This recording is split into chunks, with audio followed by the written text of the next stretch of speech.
it is a day, then it seems to be a trouble-free day for some of the drivers, and still pushing out their Thierry Neuville of Belgium, still leading the day through the action after having gone through a trouble-free morning. The car's gone through Soisambu, Elementaita, and of course Sleeping Warrior. That is the dreaded section, but so far loop number 1, which was done in the morning, has gone pretty well, but one driver seems to be grinding results by the minute and seems to be narrowing the gap between himself and the others, and this is Sebastian Oje pushing up there and currently sitting in the 3rd position. 2nd position, Ot Tanaka really pushing out there as well. Our Kenyan drivers also still hanging on there. Good afternoon and welcome. My name is Amfa Pidi, and of course still joined in studio by a legend, the man who taught some of us how to do some of these things, Topi Liambila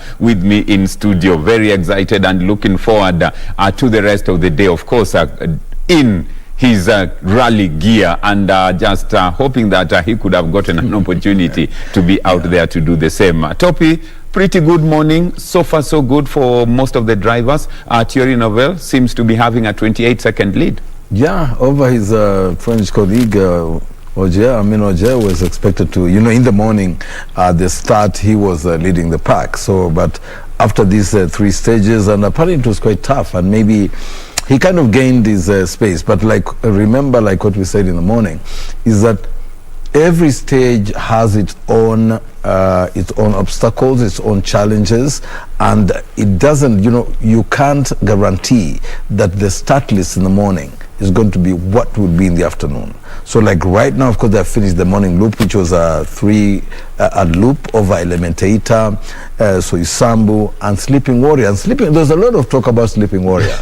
And I think we agreed, me and you and Madam Boss, that we should get to see what this Sleeping Warrior is all about. Because we understand it's something like a feature, like a rock, which is it has a human-like face. A human-like face, yes. Like the warrior and being in Maasai land. So they assumed that was a Moran, probably who froze like Lot's wife, but this time instead of salt it was rock.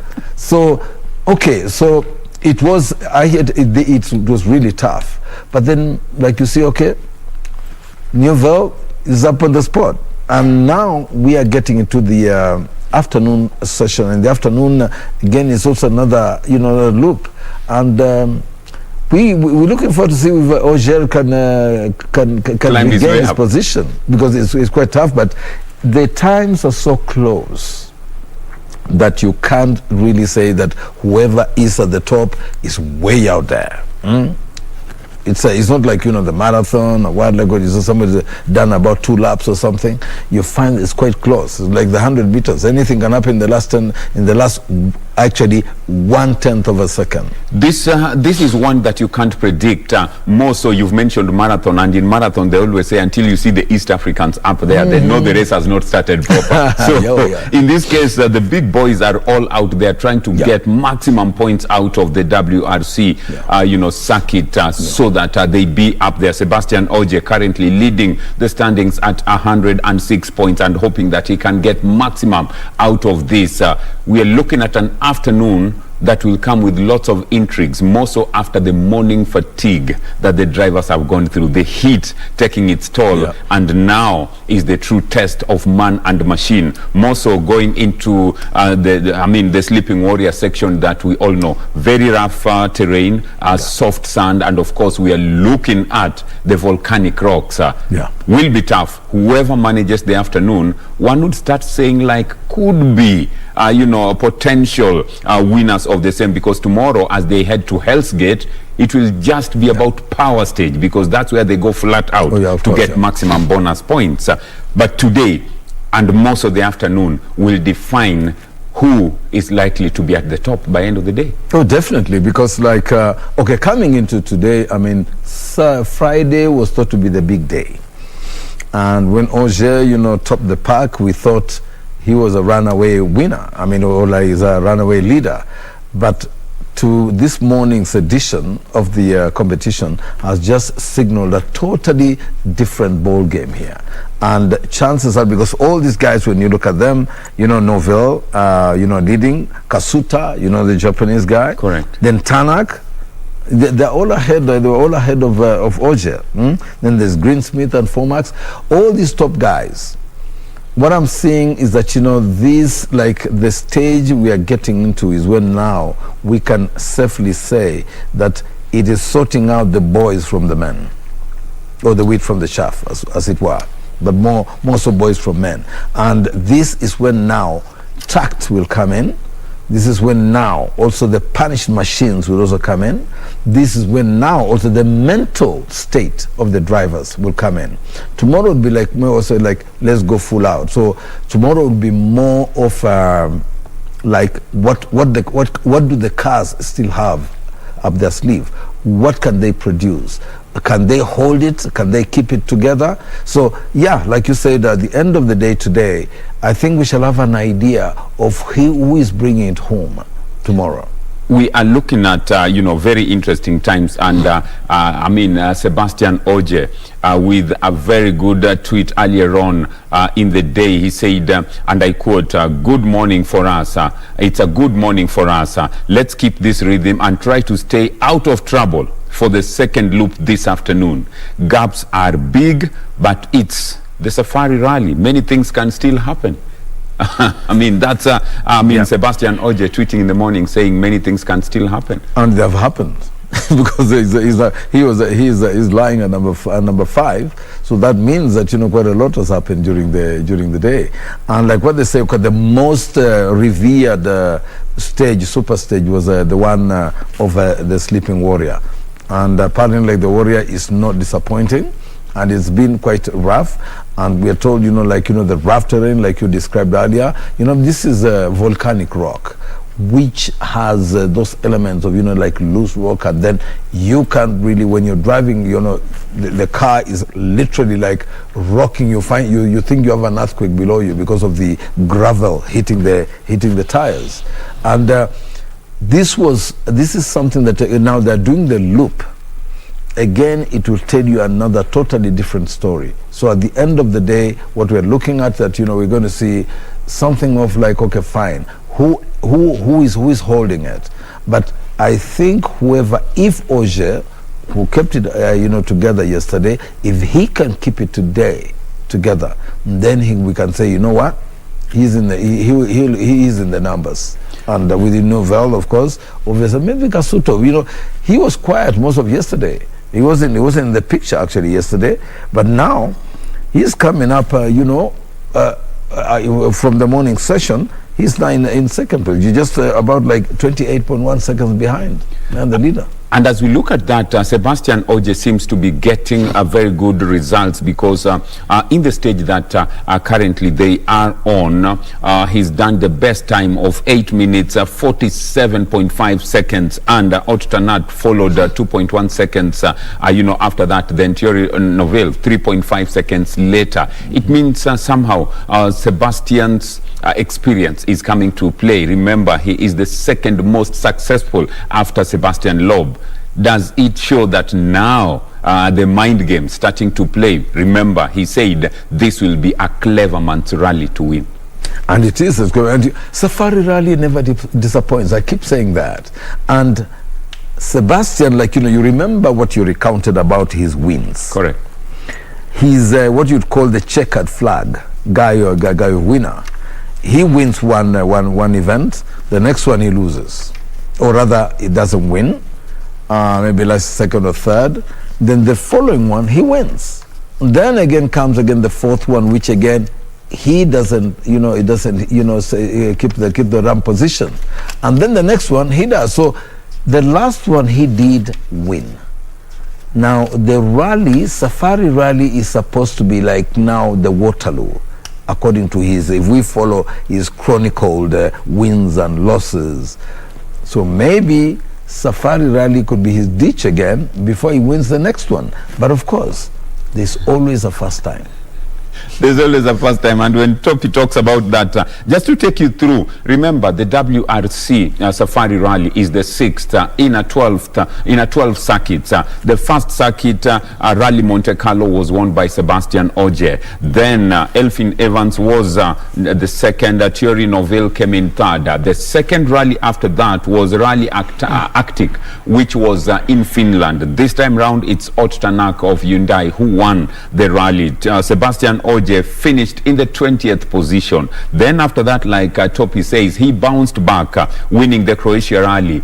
After winning that, he again did not get the win in the following rally, which was a Vodafone rally in Portugal. He ended up finishing in the 3rd position. After that, he responded with a win in Rally Italia that Sebastian Ogier won. Elfyn Evans came in 2nd. Thierry Neuville came in 3rd position. Now the Safari is here. Are we likely to see the same trend of Sebastian Ogier, where he wins, he drops, he wins, he drops? If that's the trend, or is that anything to go by, then one would argue that he might not get the win in this. But remember, this is the Safari. And like he said in his quote earlier on in the morning, anything can happen. We've seen it happening, and we look at the terrain, the surface. It promises to be very, very interesting as you go into the killer stretch in the afternoon. Remember, the drivers are doing a total 132 kilometers competitive stage today. That is excluding about 200 kilometers of traffic, which is the distance they do on normal traffic. But competitive stage is 132 kilometers. That's not a small number to look out when you have to go out there and focus at high speeds, different terrains, different challenges. Topi, 132, not a small number to talk about in terms of competitiveness. It's not, and given what these guys have set up, the organizers, you know, when they converted the Safari, or when they went into the super special stages, because those used to be run in Europe, not in Africa.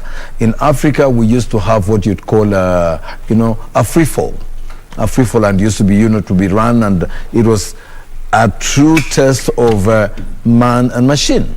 And so what we are seeing now is that we're seeing something new. Expect in terms of excitement, in terms of a true action on the track, but it's a true test of man and machine. Not just that, even the organization, a bit of it, the fans make it even more lively.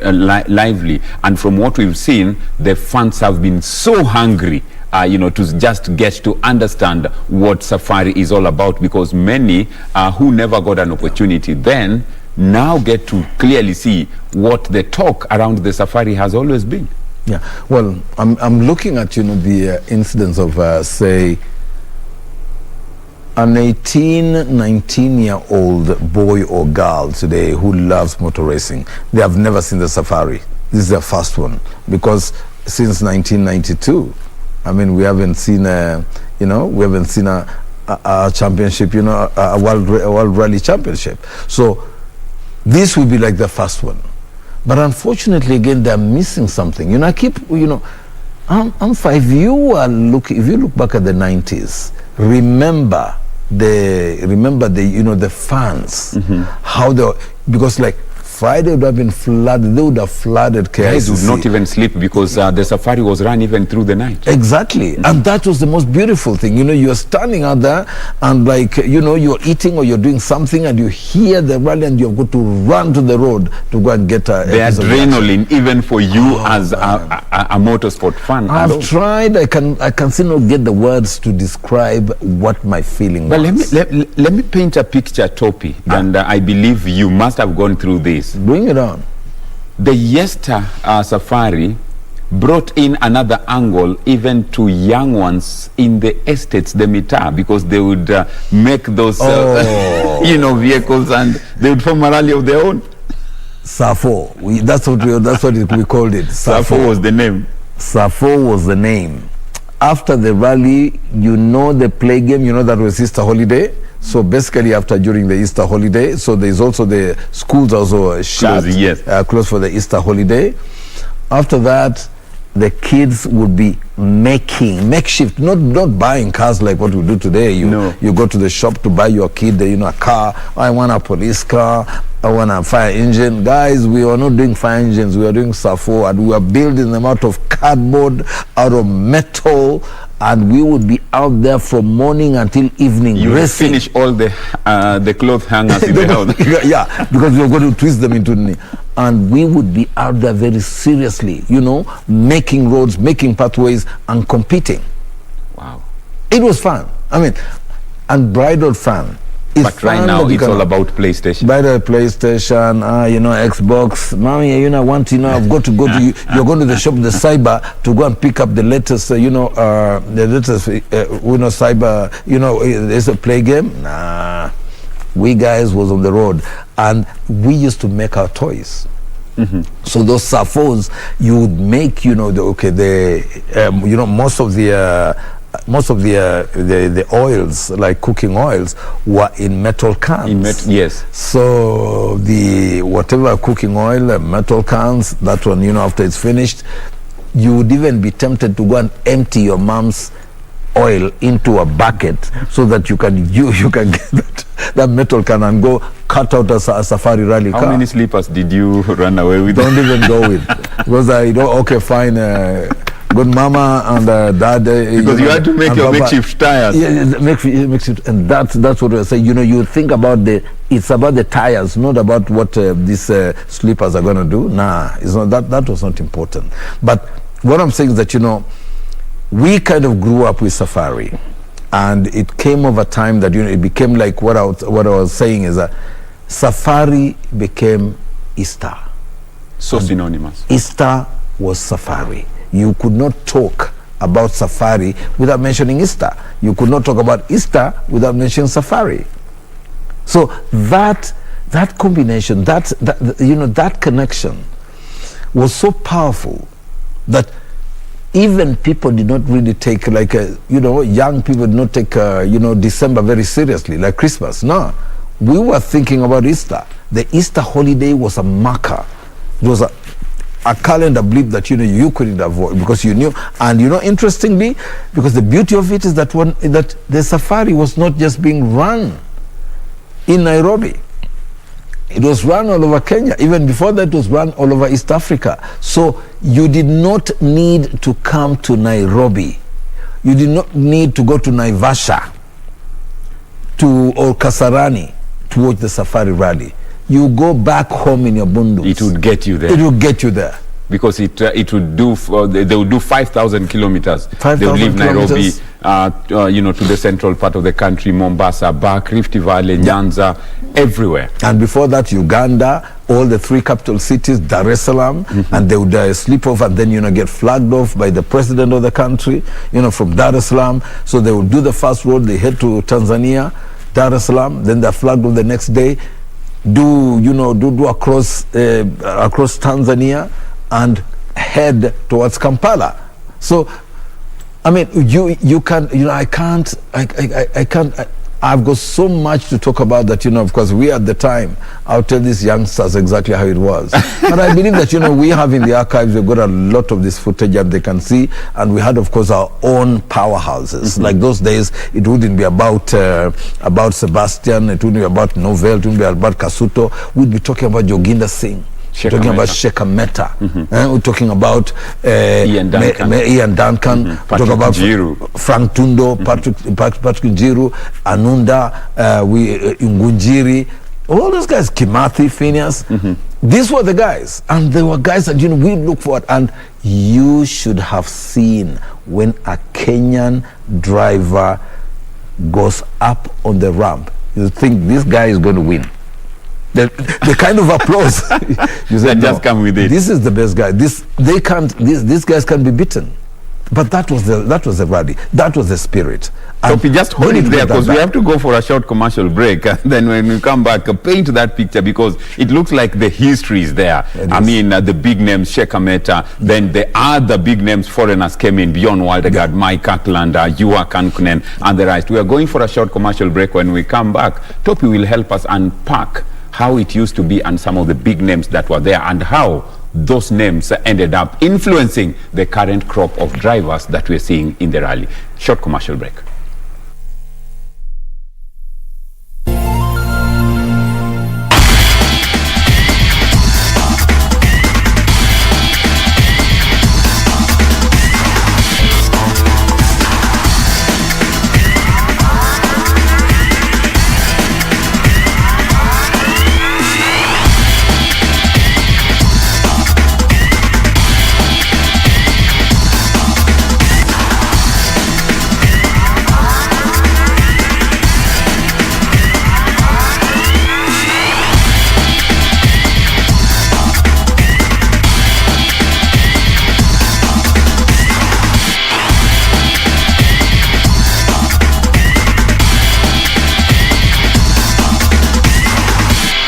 Kuna vitu zingine sio kama kuchokoza dem sio kuwadhulumu kuwapiga sio poa, ni hatia na kukosa utu. Tushikane watu wote tuwe kuwalinda wanawake tuwe wanaume foni moja ni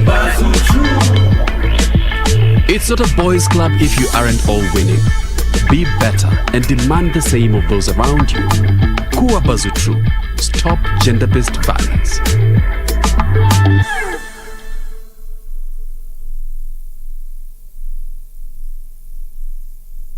We've made progress, but not enough to move us to the last mile. So our partners represented here today, we want to say thank you for joining this fight, but also to say don't abandon us at the last mile. Because during the last mile, we need a push. We need to go at it with everything that we have. We are signing up to new targets. Targets are so ambitious that we hope that indeed, as the world has said, that in the next 5 years, we shall be able to ensure that everyone who requires an HIV diagnosis to be put on treatment, access that tests, and is put on treatment, their virus suppressed, and they're able to live a dignified life. Kupata skiza tune ya usifadhaishwe, dial star 811, star 815 hash.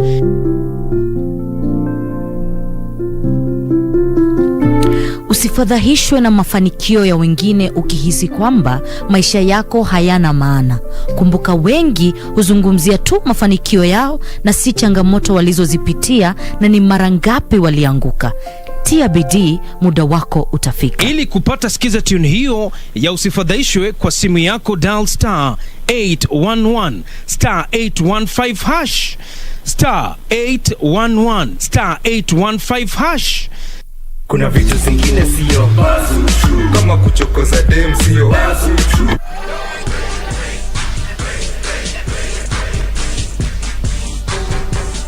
one handshake. Stay out of my business. It's the beast, Dan Severn. Oh, with authority. Look at this, Tanaka tying up Michael Patrick. He quits. Put her over the top. Here goes Byron Reed. Oh my God! And Hughes is eliminated. Jacob Fatu, the unstoppable monster. What's Samael doing out here? Simon God. Weapons are legal in this match. I guess you can bring a gas can with you. He's got a lighter. Here comes Atlas Security. Oh, thank God. Oh, my God. Oh, good Lord. Come on. Get out of here.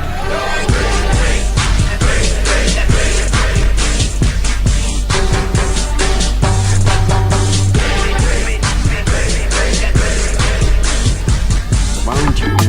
Kuwa Bazutru. Stop gender-based violence. The future of money is simple, and it's here. Download the new M-Pesa app today.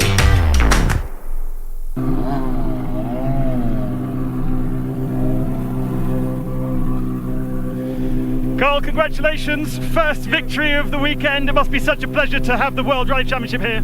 It's awesome. It's such a good experience. I'm going to lap this up for the next 3 days, and hopefully we get to the end. Enjoy. Thank you so much. Download the new M-Pesa app today.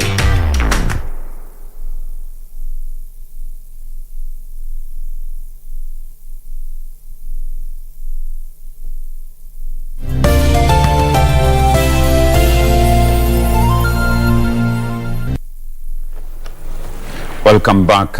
Lots to talk about, and looking at what the safari used to be in the yesteryears, and of course the difference that it's made, and looking at the difference, some of the current crop of drivers, some of them coming from rallying families.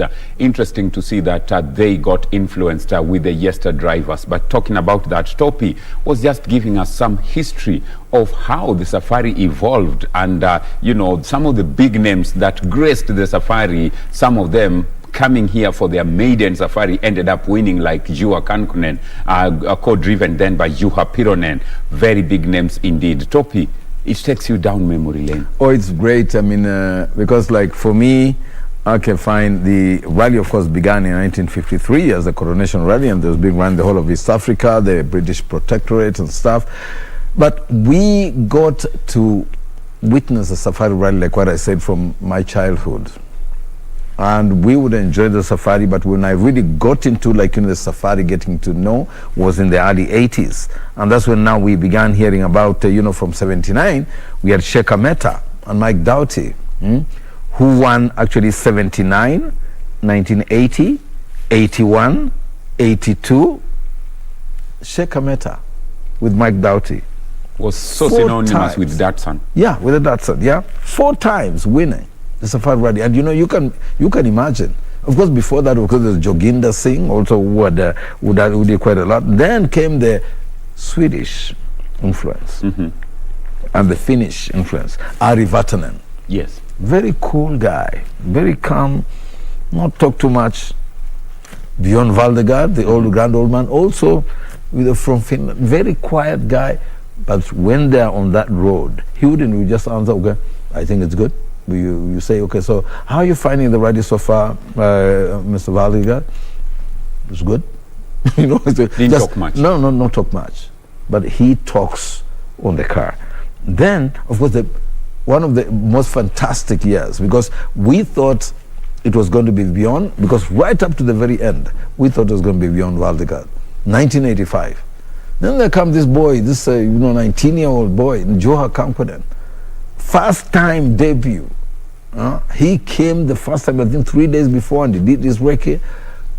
And of course, everybody was not giving. So when he was firing away, like after the third leg, people were saying, this guy is just showing off. Juha Kankunen led the third leg up to the end, up to KICC. People, nobody, even the international press, could never have predicted that he was going to win. But one thing that has changed between then and now, Topi, correct me if I'm wrong, those days you'd buy a full newspaper because you'd see the scorecard. Who was retired, who was not. Everything. It was fantastic. The newspapers were doing us a great lead. Of course, you know, I'm one of those people that really benefited from those coverages, because, like, I remember in 1985, 86, I was on the ramp with His Excellency, the President. I mean, I'd never really even, come closer like that to any president. And I am there with my, because KBC or VOK then was covering the rally, and we were the only TV station, apart from, of course, the international press. And here I am, I'm standing there, counting down to the, to the start of the 1985 rally on the ramp. Actually, I didn't know it. I mean, I'm just talking away, and KBC was picking up. We were going live. And, I'm telling him, trying to, run through my stuff. Then I see the president comes, and, the Mike Doughty was, they come up the ramp. Nick Nganga, who was the chairman of Safari Rally, they come up and they say, okay, fine. So everybody was pulled off the ramp except me. So I'm there, of course, talking, even PPU, even the PPU, they had to stand down. So because I was there, so the cameraman couldn't come up. But as you know, there was one cameraman who came up because they were taking it. It was live, so it was very easy. We had very good cameras then, and we picked up the next day. Everybody's calling me, man, and we did not have social media. I wonder if we had social media, I think everybody in the world would know me. But on most of the pages of sports magazines, here I am with my mic and my KBC. Unfortunately, we did not even have logos on our t-shirts. We're just dressed in our own casuals. But there I am, with the president. The president and Valdegard, the one before, he was the one, greeting the president before. Carlos Sainz came up.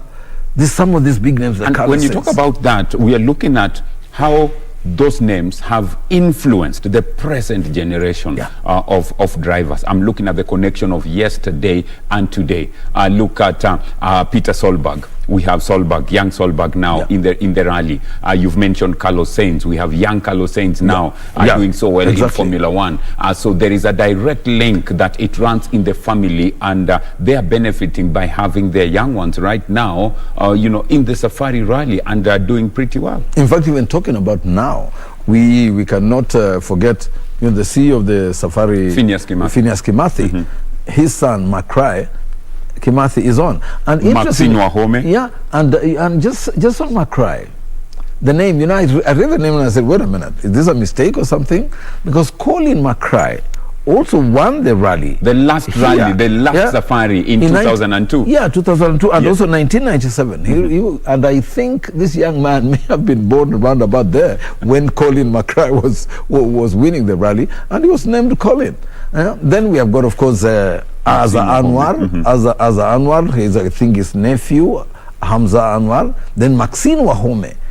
Chantal Young. With Chantal Young. This young girl is a daughter of Jeremy Wahome, those aces of those days. So that it gives you that, you get the feeling like, wow, Carl Tundo. Yes. Son of Frank Tundo. Very amiable guy. He used, with his with big car, used to, I think at some point, I think it was the Range Rover or something. I mean, and Tundo he was an easy guy. No Swahili, he would come, hey, ongea mimi pana mzungu, mimi ni Mkenya. And he would talk Swahili. And guys would be, wow. Yeah. So Frank Tundo now has got Carlos, like what you're saying about Carlos Sainz, young Carlos Solberg. And I think it's not a surprise, because like many fathers, when they, for instance, they are excelling in a particular sport, they would like their kids also to follow through. And they would like their kids also to be sports people, like especially in sports. They would like their kids also to follow through and also be like them. And of course, like in athletics, of course, here in Kenya, we have seen how David Rudisha, the father, now, the father was Daniel Rudisha.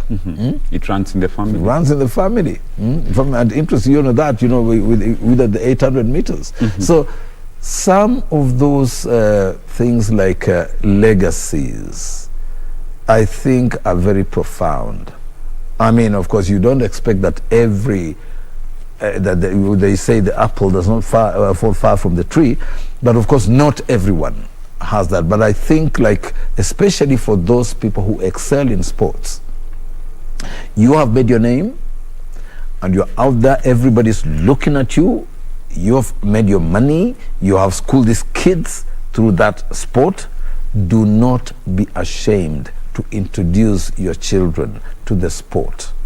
Forget about this idea saying, no, I would like my child to study to be a doctor or to be a lawyer, and yet you are a rally driver, or you are an athlete, or you are a footballer, like Wanyama.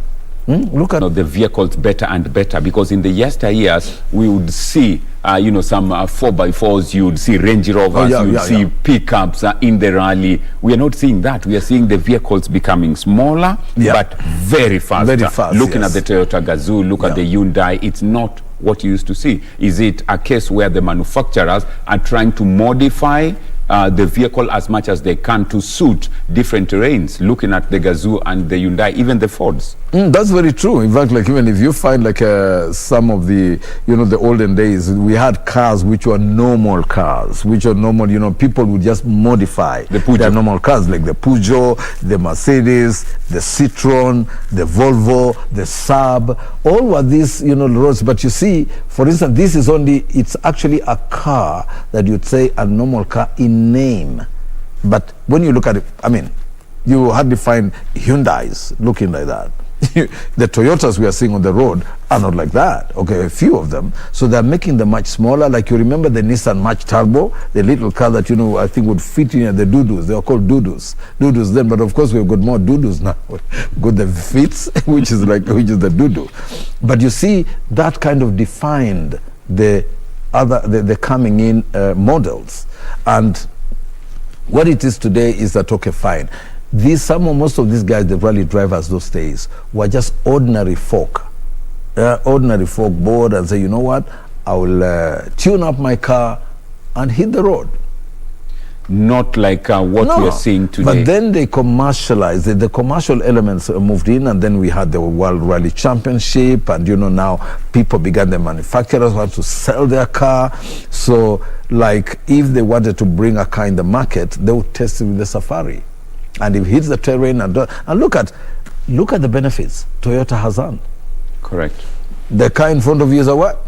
He's always a Toyota. The car behind you, they say, yeah, fine. Why? Because of those wins that Toyota garnered in the 80s and 90s. This is what promoted, because everybody, when you want to talk about a car, would you attribute that to the Subaru, craze that came into the country, because Subaru all of a sudden became to be known as the fastest car? Some are even saying they're flying low. Exactly. And you see the Subaru in the early 80s, Subaru was... It was in a name that you would talk about, but when it won the rally, and then they also adopted, one of our local drivers, Patrick Njiru, Subaru became now in your face. They threw it, boom, in your face. You had to talk Subaru, you had to see Subaru on the street, and so everybody began thinking, wow, Subaru, and then of course they modified the exhaust pipes, so with the noise. So any young man who wants to make a difference, talk Subaru. Talk Subaru. It became trendy. And when it gets trendy and it can perform, why not? And it was also a smallish car. It wasn't really like the big, like the Mercedes, like the Range Rovers, like the BMWs. It was very normal size car. And that's why it very easily took up the heart of the Kenyan men, or the East African, East African drivers, as it were. And talking about that, we know we also have the East African Classic that has become synonymous in a calendar event. Looking forward to the same. But let's look at the current crop of players, drivers, and what we are seeing. Clearly, it shows that technology is getting better by the day, and when we talk about that, we are seeing the vehicles getting faster. The safety mechanisms in the vehicles are getting modified by the day. It makes it even more safer as we look at yesterday's event, where our very own Taj Rai unfortunately got an accident, but we thank God that as a result of the safety measures, at least the officials had to get a helicopter at the scene very, very fast, and hoping that and wishing him all the best as well. Do you attribute this to the latest technology in handling things that the organizers are trying to maximize? It is. Latest technology. Technology has done a lot. It also made actually rallying easier. Because, like, for instance, those guys, like in every car is fitted a gadget whereby, you just hit the button, and the nearest ambulance crew will be with you in a few minutes. Look at that. Because, like, in the days like in the 70s and 80s, when there wasn't that kind of technology, the things that, if you crash somewhere like in the Mau or in the Mara or anything, you had to pray to your God. Very unfortunate. Because by the time probably you could stay there for maybe like 3-4 hours before anybody gets there. And it's only but for the top cars, the top drivers, the top manufacturers, them, they had a big backup team of the chase cars. They had like Toyota, Lancia, all these big cars. All of them had had choppers. So you find, and those were also like a way also of alerting us in the village. When you hear the whine of a chopper, things are happening. The rally, the cars, the fast car is coming. So you get out, because you get ready, because that chopper was literally chasing those cars on the ground. The chopper is on the air and the car is on the ground. Wasemavo wahenga, mbiu ya mgambo ikilia, kuna jambo. Kuna jambo, ama kuna mamba, si jambo moja. Kuna jambo. So it was fantastic. So this latest technology, and also again, you must also appreciate the fact that, with mobile technology, even if, and with mobile technology, so we are also getting feeds, because sometimes even the crews would get to the accident spot much later. But today, because of the mobile technology, an accident like happens, like, some of the bystanders were the ones who, brought up Taj, rise car up, and there was somebody there with a mobile phone recording. Very interesting indeed. So for some of us who are not there, I had first-hand information, first-hand pictures of the fallen car. And it's immediate, and it goes viral. Viral. Yeah. Interesting indeed. We had Kigo here in studio, a navigator, who mentioned that some of the safety aspects they do is the overall is fireproof. Fire protective. Fantastic. They have expiry dates. Manufacture, they can check the safety belts have expiry dates. Even the seat itself has an expiry date. But the most interesting, he said, the intercom. Yes. They can connect it through Bluetooth to their phones, and at the press of a button, they can communicate to their service packs and just mention, we have an issue with our rear shocks. Please have them ready so that by the time we get there, it is one touch, off we go. And, we have got, like, so there's a noise coming from the engine. And talking about that, you see, like Formula One, the way, yes. when they pit stop, I know I'm talking about, and that's your language. How many minutes, how many seconds do they take? To be precise, Red Bull has the record of 1.9 seconds changing 4 tires. 1.9 seconds. Look at that. Look at that. And yet here in the Safari, we are priding the fact that I think it was, must have been the Lancia Stratos.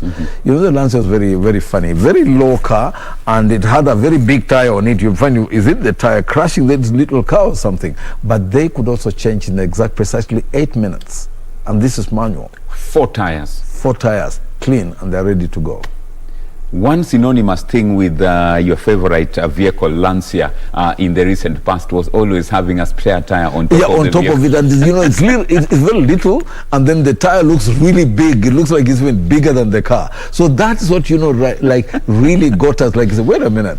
This little car is carrying a tire bigger than it or something. And I thought then it was at the front grille, all you would see was a bumper with the words Pia. Only at night for them to unzip that, and it was floodlights. Yeah, fantastic. Very beautiful. And they would flip up and down. So that little thing would move, and you think, wow, what is this coming up? So it's coming up, and you see the light, you think it's something really big. And you say, wait a minute, just a little thing with those lights? But that's the beauty, again, of manufacturers and technology improvement and so on. It's really great. And what we have seen today, or what we are seeing now, you see, like what you say, the cars are, they're little doo-doos, and they're all kind of like, their shapes are almost the same. Like, I was wondering, is this a Hyundai, and what is that? I see a Ford looking like the Hyundai, with the colors. But those days, like what we are saying, you used to be ordinary. The ordinary Ford on the street is what you would see. Like the Ford Cortina, where Joginda and Shekameta used to run with. Is the same car that you are seeing on the street, on the road, like the Range Rover. It was just the ordinary Range. Kenya Jew. Frank Tundo. Well, when we talk about that, remember, action happening today. First loop done, and Thierry Neuville seems to be having a very good day, trouble-free morning, and they're going for the second loop. That's the Soy Sambu, stage Elementator and the Sleeping Warrior happening this afternoon. We'll go into a short commercial break. When we come back, we'll now unpack what to look out for in the afternoon and who is likely to be at the top of the leaderboard. Short commercial break.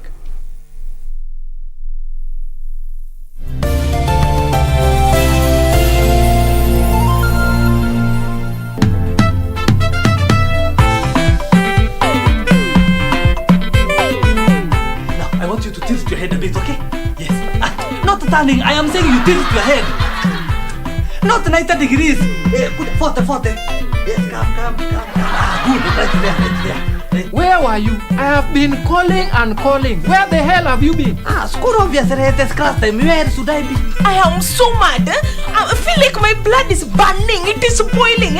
Could someone please pour some cold water on me? Some cold liquid. I need to calm down before I talk. It's like... You are welcome. That was a figurative speech, you buffoon. Oh, Classmates, every Saturday on KBC.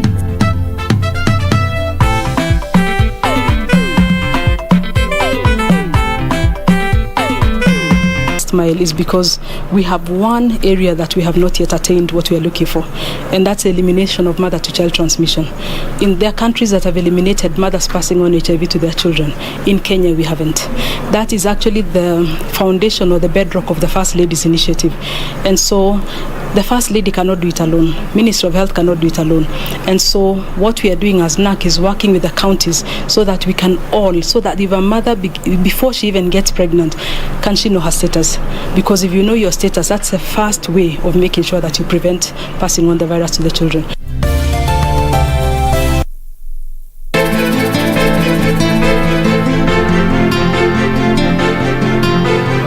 Antipilo wako na uchokozi. Si ungeweza kutuliza kwanza?